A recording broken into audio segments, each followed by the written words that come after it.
ওখানে এসে একজনের নাম ছিল আফসান, একজনের নাম ছিল আশাদের পোলা, শকত, তারপরে মনির, তারপরে রাজীবের বাপে, এগুলা কতগুলা যাই আমরা সরিষার কাজ করতেছিলাম, হুন্ডা দিয়ে সরিষা বলন দিতেছিলাম চকের ভিতরে।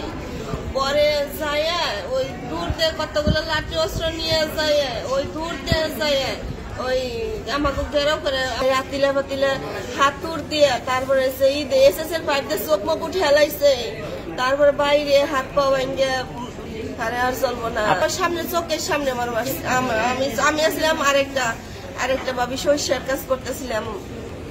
আমরা জানি না আমাদের কি জন্য মারবো, কি কারণে মারবার গেছে এটা আমরা জানি না।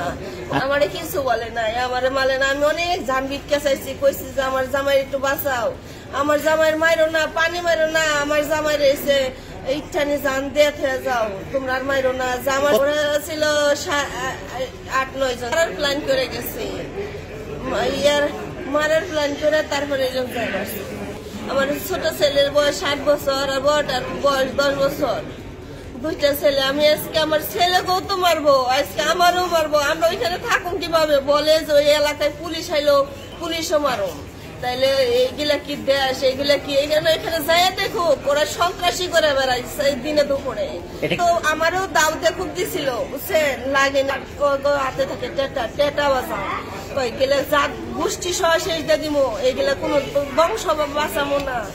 জামাই ছিল 6 নম্বর ওয়ার্ডের মেম্বার, আর এসে আমার জামাই বিএমপি করতো, এই বিএমপি লিগে অনেক কেস খাইছে, মামলা করছে, 12 বছর 13 বছর মেম্বরি করে আমার জামাই কিচ্ছু করতে পারে নাই। চোখের সামনে মার খাইব, আমার শ্বশুররা ওরা মারছে, আমার শ্বশুররা মারছে।